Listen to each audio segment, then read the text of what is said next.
¿Qué tal? Buenos días. Soy Jesús Garrido. Estoy encantado de estar en la línea Estanzuela. Claudio ayer me decía que había que venir aquí de vez en cuando para coger energía, porque él la recibía y a mí me está pasando lo mismo. Estoy muy contento. Ojalá dentro de 10 años, como Alfonso estuvo aquí en 2014 o 15, pueda venir yo o antes. Pero muchas gracias. La organización y todo, estoy como en casa. Bueno, también gracias a Alfonso Calera, que me ha dejado el terreno bastante sencillo o al menos fácil para que puedan entender lo que viene ahora. Y lo que viene ahora es la parte que Claudio Balbontín iniciaba con su presentación del proyecto, que había una escala regional y luego una escala en parcela. En esta presentación vamos a hablar de una escala regional. Vamos a extender ese balance de agua en el suelo, asistido por teledetección, a una escala regional. Nos vamos a fijar en cada píxel, pero vamos a integrar toda la información que conocemos, toda la información que tenemos, con toda la extensión de las imágenes para tener una información que poder proporcionar a los usuarios y entrar en las necesidades de agua de riego, en darles una información espacialmente distribuida de esas necesidades de agua de riego. En esta charla, entonces, el primer mensaje que les quiero transmitir es la necesidad de utilizar la teledetección como herramienta de apoyo. Traigo las palabras de Díaz Mora, que fue un gestor en una confederación hidrográfica de España, y necesitaba contabilizar el agua, porque allí esta confederación publica documentos cada 6 años para distribuir el agua en las diferentes zonas de riego, también en los municipios y en las industrias, y necesita conocer cuánto agua se gastaba. Entonces decidió, pues tengo los contadores, los puedo poner por todo el territorio y puedo monitorizar cada parcela. Bien, voy a hacerlo. Lo hizo, instaló una cantidad importante de contadores, pero se dio cuenta que necesitaba un gran tiempo y un gran esfuerzo para instalarlos, pero no solo para instalarlos, sino para fiarse de ellos, para mantenerlos bien y tener buenas lecturas. Vio que era una inversión ineficaz a largo plazo y ya en el 99 dijo, tenemos la teledetección, podemos utilizarla como herramienta de apoyo. Actualmente otros investigadores también coinciden con esta idea, y la cuestión no es que la teledetección sustituya a los contadores, es que sean una herramienta más en la toma de decisiones. Por eso hay que utilizar, o pensamos que hay que utilizar, contadores bien instalados que nos den una información fiable sobre el terreno y luego la teledetección complementen esas zonas donde no llegan los contadores a tener esa información. Entonces, esta es el mensaje y la primera justificación para utilizar la teledetección en grandes áreas. Y es que en el 99 Díaz Mora utilizaba unos satélites que no alcanzaban estas condiciones, lo ha explicado muy bien Alfonso. Ahora tenemos satélites libres y gratuitos que nos ofrecen unas imágenes Landsat 8, Landsat 9, con 30 metros de píxel, 16 días de revisita, en combinación con el Sentinel 2A y 2B, con ese trabajo de tamaño de píxel de 10 metros.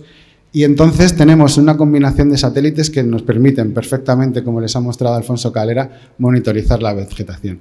Entonces, usémosla. Hay mucha tecnología, hay mucha información, nos debatiremos si es mejor el térmico, el óptico, pero el mensaje es usémosla, porque está ahí y nos va a ayudar a los gestores, sobre todo, a conocer esta información espacialmente distribuida.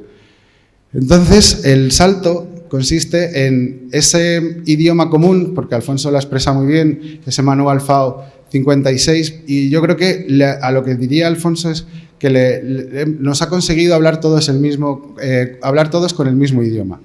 Esto ha sido fantástico porque tenemos una metodología globalmente aceptada y lo que hemos hecho ha sido enlazar el satélite con esa metodología de FAO 56 para luego hablar de la contabilidad del agua de riego en las escalas espaciales y temporales que más les preocupan a los gestores del agua, que normalmente suele ser, al menos en la experiencia que tengo, normalmente suele ser la mensual y la anual. Alfonso lo ha puesto muy claro, no vamos a repetir algunas de las mejores jugadas, sí que las tengo más adelante, que repetimos alguna transparencia y la pondremos, pero simplemente comentar la parte tan importante que el coeficiente basal de cultivo tiene en la determinación del coeficiente de cultivo. Esa parte tan importante es la transpiración, que junto con la ETO obtenemos la transpiración y es una parte muy importante para determinar esas necesidades hídricas de los cultivos. Entonces, es en el coeficiente de cultivo basal, a través del índice de vegetación, donde los enlazamos con la metodología. La metodología que presentamos utiliza el coeficiente de cultivo dual. Y también buscamos hablar de la evapotranspiración de cultivo ajustada para tratar de acercarnos más a unas condiciones que no van a ser las óptimas, las de nuestros ensayos. Es por eso que hemos tomado el camino de buscar la evapotranspiración de cultivo ajustada y utilizamos el coeficiente de cultivo dual para obtener la evaporación y la transpiración. Alfonso también lo ha presentado. El cálculo de la evapotranspiración de cultivo, hay diferentes aproximaciones. Comentaba el balance de energía, comentaba la ecuación Berman-Montiz y, como decimos, en este caso nosotros estamos hablando de la aproximación a través del coeficiente basal de cultivo, índices vegetación, coeficiente basal de cultivo.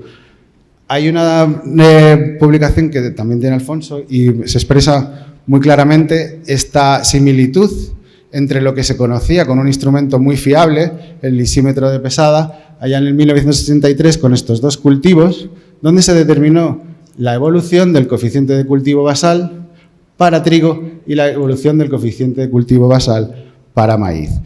Posteriormente, en uno de nuestros trabajos, pues Alfonso Calera publicó esta gráfica donde ven que la similitud con el NDVI es patente en el trigo y es patente en el maíz. Bien, entonces nuestra aproximación se basa en lo que ha comentado Alfonso. Los índices de vegetación son capaces de medir la cubierta fotosintéticamente, la capacidad fotosintéticamente relativa y vamos a necesitar balancear, se va a necesitar la planta balancear con ese sistema hidráulico que nos va a dar las necesidades de agua y entonces nosotros nos aproximamos en este sentido a la evapotranspiración de cultivo. Este es un trabajo que tenemos publicado y donde simplemente les traigo a mostrar 3 años, 14, 15, 16, de un regadío de primavera y un regadío de verano en una comunidad de regantes de la zona de Cataluña, de España. Como ven, las series son consistentes, cada punto es una imagen capturada por el satélite y se engloba todos los cultivos de regadío de primavera de un año y de regadío de verano de otro. Yo les traigo esta transparencia para que vean la capacidad de monitorización que tenemos y cómo hay ligeros matices, un año entre diferentes años, y puede ser perfectamente que la meseta en 2015 se alcanzó antes que la de 2016, que parece que la del 2014 es más tardía.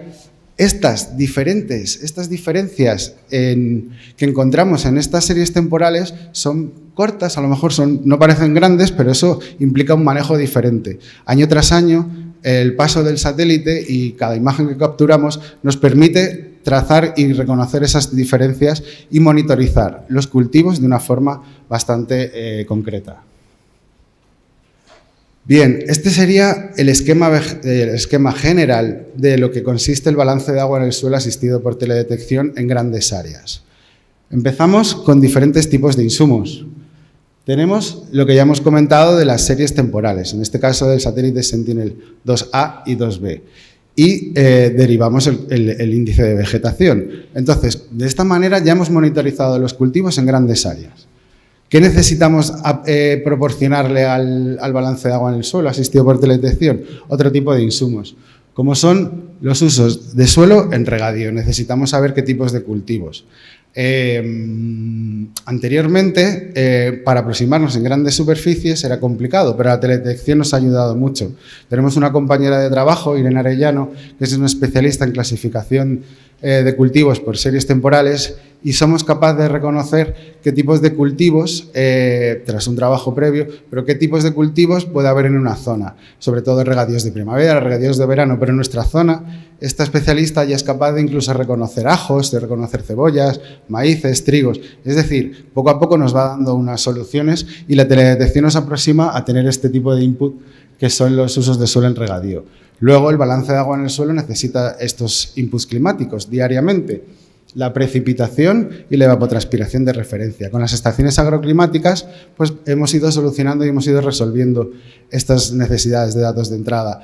Pero también Alfonso ha presentado que existen modelos globales por los cuales podemos obtener la información y podríamos integrarla en en este modelo. Y finalmente, el balance de agua en el suelo que proponemos es un balance monocapa donde necesitamos conocer estas propiedades hídricas de los suelos. Y para ello, diferentes países tienen sus iniciativas para conocer qué tipos de suelos tenemos y así caracterizar un poco, sobre todo, ese contenido de agua en el suelo disponible, esa profundidad limitante de raíces que luego vamos a meter en el balance. Bien, toda esta información se va a meter en el programa Hidromore, que lo que hace es utilizar este idioma común que tenemos, el FAO 56, para determinar la evapotranspiración de los cultivos píxel a píxel y día a día, que esta es la potencia píxel a píxel y día a día, y estimar esas necesidades de agua de riego que satisfacen esa evapotranspiración del cultivo que hemos determinado principalmente a través de la teledetección. ¿Qué nos va a dar? Nos va a dar mapas diarios de todas estas variables de riego, de evapotranspiración.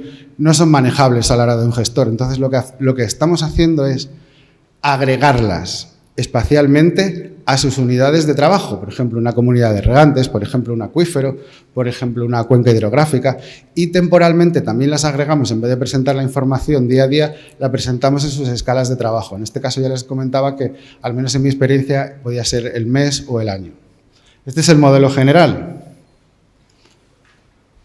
Creo que Alfonso también ha comentado esto y ha utilizado también estas gráficas. Decir que el programa Hidromore trabaja flujos verticales. Por lo tanto, despreciamos de la ecuación los flujos laterales, como la escorrentía. Y entonces, en esta capa de profundidad activa de las raíces, donde están tomando el agua, realizamos el balance de agua en el suelo. A través de la relación cultivo independiente publicada por Campos en 2010, que relaciona el NDVI con el KCB, y tenemos también la evapotranspiración de referencia, somos capaces de obtener la transpiración.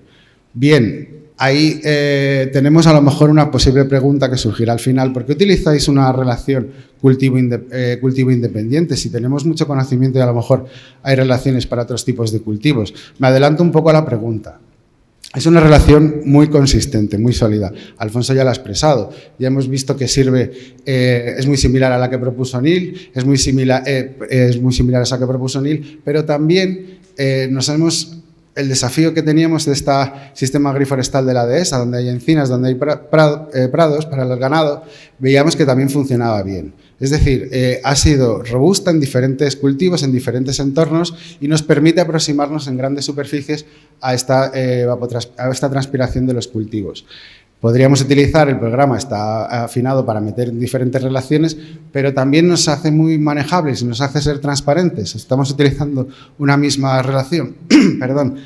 Y además no somos los primeros en utilizar una relación cultivo independiente, ya que en California y en Australia diferentes tentativas de trabajo, diferentes publicaciones y aplicaciones web también utilizan una relación cultivo independiente.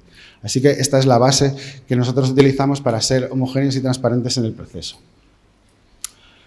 Una repetición de las mejores jugadas sería cómo trabaja el píxel en este balance de agua en el suelo. Alfonso ya les ha comentado que a través del NDVI vamos a derivar la transpiración, a través de la capa evaporable vamos a derivar la evaporación, conocemos esa evapotranspiración del cultivo y vamos a aportar unas necesidades de agua de riego pues cuando sea necesario. Cuando el cultivo empieza a estar estresado no lo vamos a dejar, aunque podríamos permitirlo, pero no es el caso, no lo vamos a dejar y le vamos a aplicar riego para satisfacer esa evapotranspiración del cultivo.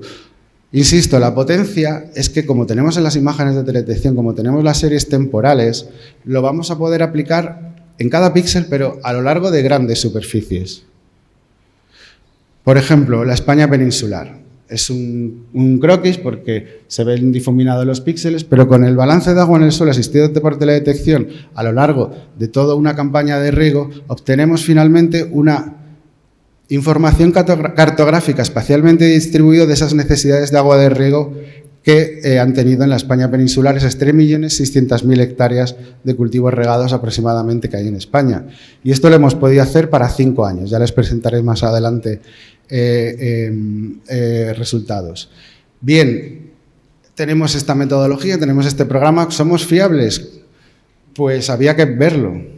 a nivel de parcela, a nivel de qué había que verlo, en las escalas que los gestores del agua utilizan. ¿Y con qué lo vamos a ver? Pues con el mejor dato disponible, en la escala de parcela comercial con el contador y a lo mejor con un plan de explotación, pero también en las otras escalas de gestión como los acuíferos, como estas cuencas hidrográficas, con los datos que utilizan los gestores del agua, con esta planificación hidrológica en la cual en cada comunidad de regantes, en cada sistema de explotación, tienen que resolver ese agua que necesitan los cultivos y tienen que otorgar ese agua, y por eso utilizábamos esos planes hidrológicos para compararlo con nuestros datos. Y es lo que conocemos cuando agregamos en esas escalas de gestión como la contabilidad del agua de riego basada en teledetección.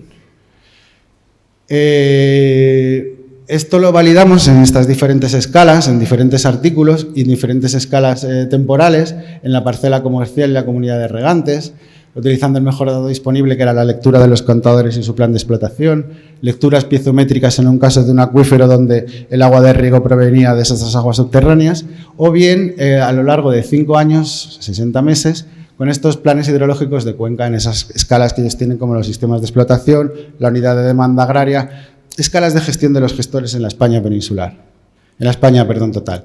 Esto es uno de los artículos que publicamos para evaluar el modelo, donde en la escala de comunidad de regantes y parcela comercial trabajamos 3 años, diferentes tipos de cultivo, trigo, maíz y cebada, y luego escalamos, agrandamos el análisis hasta 100.000 hectáreas de regadío en esta comunidad, en esta asociación de regantes, que está localizado en la Comunidad Autónoma de Castilla-La Mancha, en la Confederación Hidrográfica del río Júcar, y que tiene este aspecto y luego con diferentes comunidades de regantes.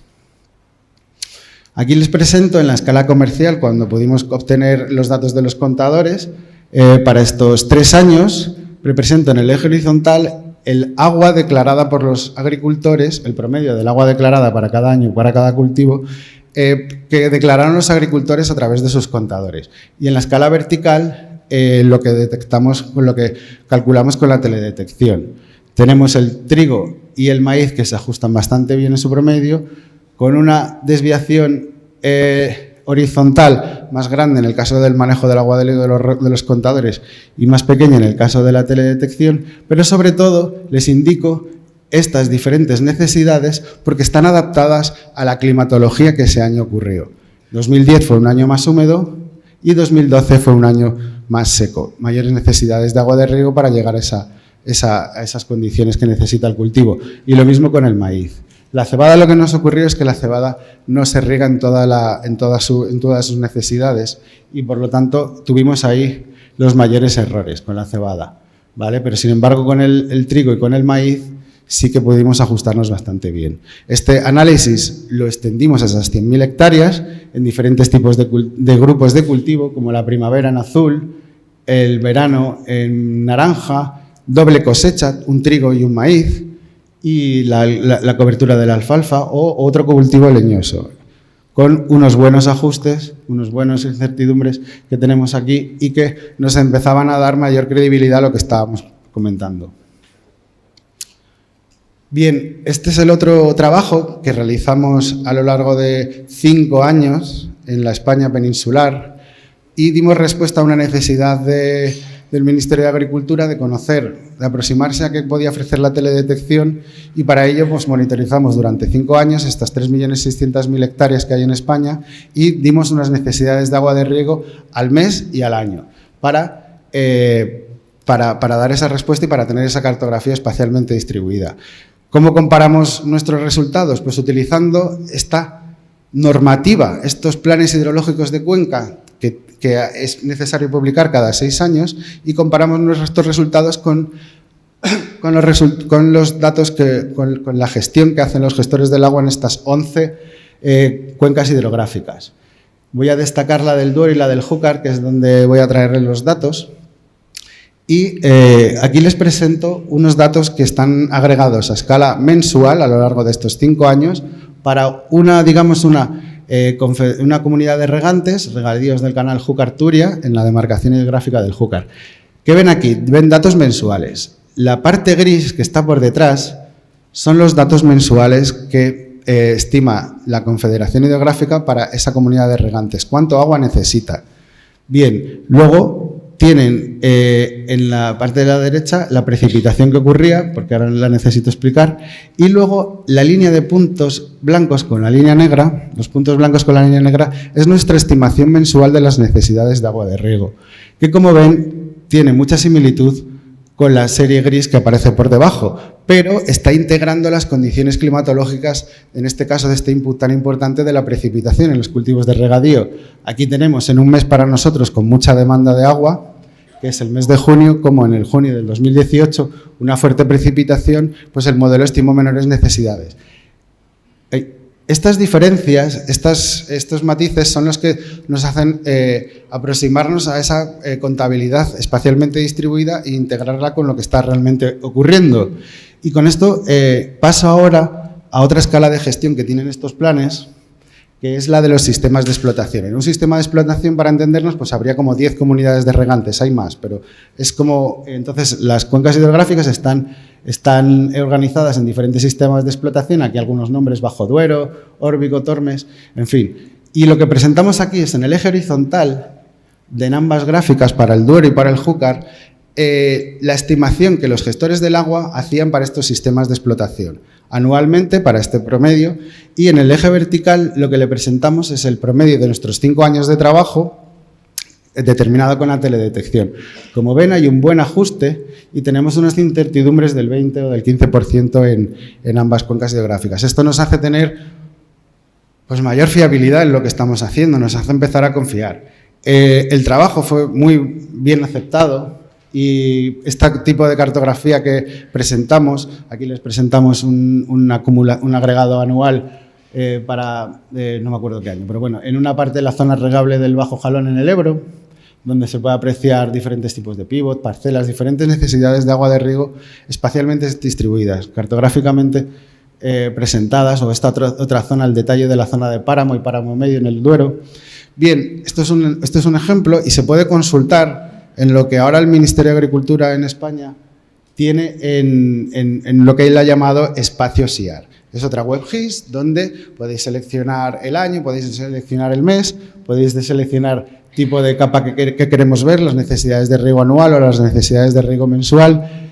Y aquí traigo un detalle de una zona de riego donde estas mapas que producimos desde 2014 hasta el 2018 pues están representados. Y aquí están disponibles para todo el mundo que los quiera utilizar.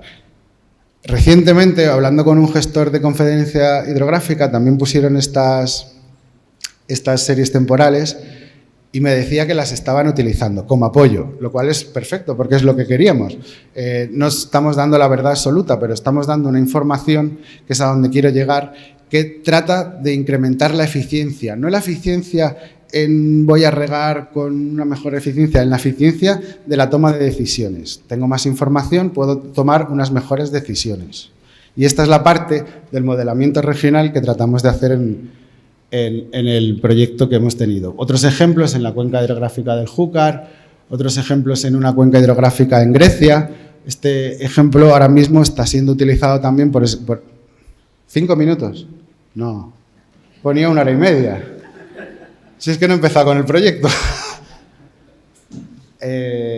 Darme 10 más, voy rápido. Voy a beber agua. Perdonar, me he confundido con la hora.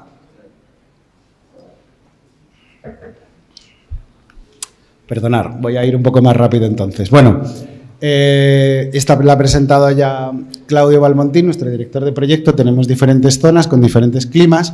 Y los insumos que hemos traído son estas series temporales. Todas las zonas nos han traído su clasificación de cultivos, así que hemos podido poner esos inputs en el modelo. Todas las zonas también nos han entregado un mapa de tipos de suelos y hemos podido utilizarlos en el balance. Traigo 3 zonas de las 6 que hemos estudiado, menos mal porque si no hubiese dejado atrás. Pero les presento la primera, la de Uruguay, una en el arroyo del Tala, donde hemos monitorizado 2 años, 2 campañas, 2021 y 21-22, son unas 2.000 hectáreas, con cultivos predominantes de arroz, maíz, sorgo, soja y pasturas, donde se riega fundamentalmente el arroz, el maíz y algo de soja. Perdón. Bien, estos son mapas cartográficos que nos entregaron con la información por parcela de los diferentes tipos de cultivo, en blanco el arroz, en naranja el maíz, y aquí los resultados de las necesidades de agua de riego para esa campaña 2021. ¿Qué tenemos aquí? Tenemos aquí lo que llamamos, esta flecha tendría que estar en este pivot. Tenemos aquí la información diaria de un píxel testigo, que es lo que llamamos píxel testigo para ver cómo está trabajando el balance en esa zona. Lo que tenemos aquí es, en verde, esa evolución, en negro, discontinuo, esa evolución del NDVI, como con la relación cultivo independiente la transformamos en coeficiente basal de cultivo, y luego tenemos también la precipitación, el periodo de riego donde le decimos al programa que tiene que desarrollar las necesidades de agua de riego, y enfrentamos aquí, en puntos rosas, lo que el programa estimó como necesidades para satisfacer esa evapotranspiración, y en cuadraditos verdes lo que se hizo efectivamente en el campo. Como veis, hay tres grupos de riego que aplicaron y que aplicamos nosotros en rosa, y hay un cuarto que no hizo falta. No hizo falta porque tuvieron unas precipitaciones muy grandes, no hizo falta en el modelo, que no quiere decir que luego la realidad sea con otras necesidades, pero el modelo entendió que estas precipitaciones satisfacían perfectamente la evapotranspiración del cultivo.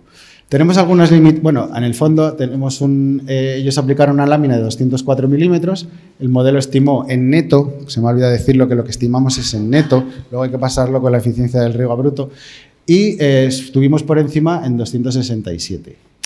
Este mismo trabajo se hizo con el arroz, donde aquí hay unas ciertas limitaciones, porque el modelo tiene mucha fuerza cuando hay vegetación, pero cuando no hay vegetación no vemos nada. Entonces, esas láminas iniciales de agua de riego que se le dan al arroz tan grandes no las estamos viendo. Y aquí les presento nuestros resultados en neto de unas 600 milímetros a lo largo de toda la campaña, que multiplicado por esa eficiencia del regadío que estimamos con los gestores en un aproximado 0,6, se nos elevaban a 974. Si le añadimos esos 100 milímetros iniciales o 150 que tienen que ponerse al arroz y que nosotros no vemos con el modelo, es una limitación, pues ya nos acercamos a ese promedio de agua de arroz que utilizaron. Bien, entonces en verde les presento ya el promedio de las necesidades de agua de riego para arroz, para soja y para maíz en el año 2020-21 y la campaña 21-22 determinadas por teledetección, y la lámina bruta en morado que se aplicaron para estas dos campañas. Si le aplicamos el coeficiente de eficiencia, vemos como ya tanto en arroz como en maíz se acercan bastante. Bueno, en soja no. Tengo que aprender de cómo regar la soja en estas circunstancias, no lo conocía y tengo que seguir aprendiendo, pero en cultivos importantes como el maíz o como el arroz obtuvimos buenos resultados. Para mí es una sorpresa el resultado del arroz, porque no es algo que nosotros tengamos muy controlado, pero tenemos ya un primer punto positivo, no tenemos muy controlado por esta limitación que comentaba. Sigo con unos resultados a escala de esa cuenca. Miren, nos pasaron el agua liberada, que tienen un sistema de embalse que lo llama la represa Tres Marías, y al inicio de campaña contaba con 11,73 hectómetros cúbicos. Fue liberando agua para dar respuesta a esos riegos, precipitaciones que ocurrían elevaban ese nivel de agua, total, que se quedaba en 5,39, y esto quiere decir que liberó un agua a todas esas parcelas de aproximadamente 10 hectómetros cúbicos. Me voy a ir directamente aquí a la contabilidad del agua de riego asistida por teledetección, que en neto derivó unos 7 hectómetros cúbicos y en bruto ya, con las eficiencias que comentaba, se puso en un 11, que está con una diferencia de aproximadamente un 10% en esa agua liberada de 10 hectómetros cúbicos a lo largo de toda la campaña. Esta zona nos ha servido para empezar a tener confianza a nivel de parcela por estos datos que nos pasaron del arroz y del maíz, y también a nivel de cuenca por estos datos que nos pasaron del agua liberada para esos regadíos. Otro ejemplo es el que hemos desarrollado en Villarregina.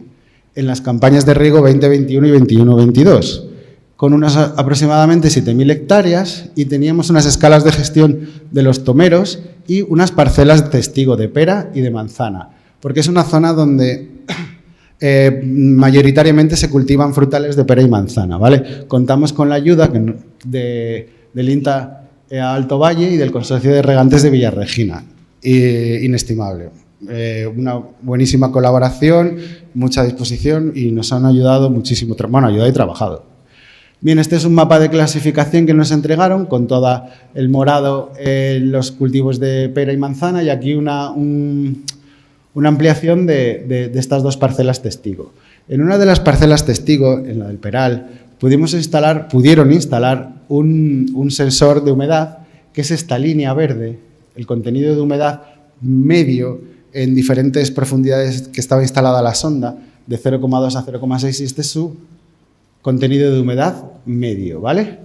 En amarillo, la lámina de riego bruto que aplicó este agricultor. Y ahora ya entramos en marrón, este contenido de agua en la profundidad explorada por las raíces, esta evolución a lo largo de toda la campaña, y los puntos rosas, nuestra lámina neta de riego.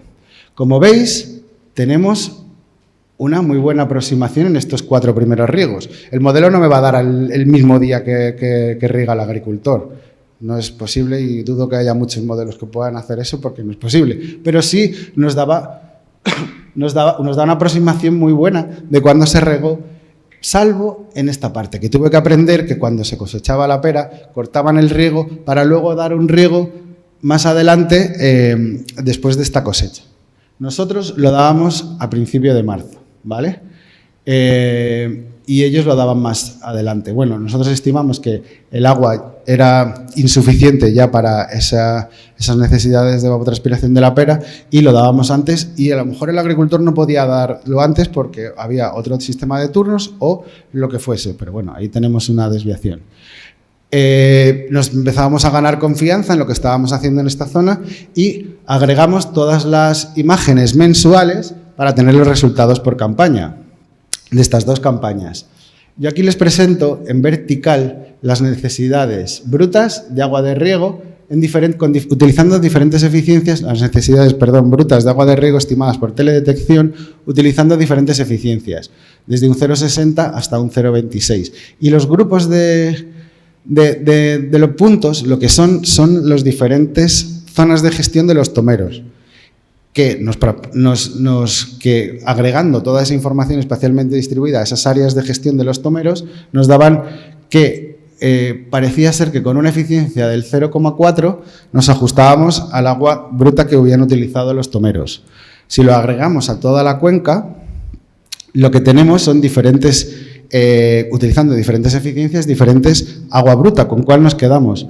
Pues la dotación bruta que se entregó fue la de 70 hectómetros cúbicos, que coincide con esta eficiencia de 0,4, que además, gratamente, es una eficiencia que ya había sido determinada de manera semejante por otros autores y fuentes locales.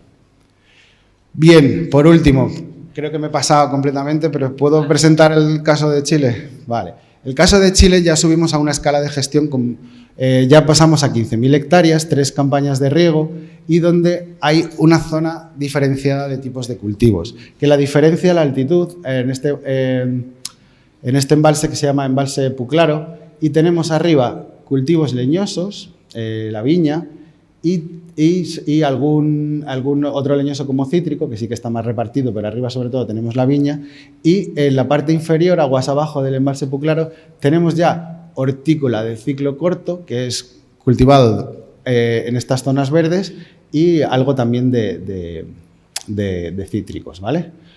Bueno, una representación de las necesidades de agua de riego agregadas anualmente a la campaña 18-19 y aquí lo que le pedimos es los datos disponibles que tenían los gestores, que es la Junta de Vigilancia del Río Elqui. Y los gestores nos dieron una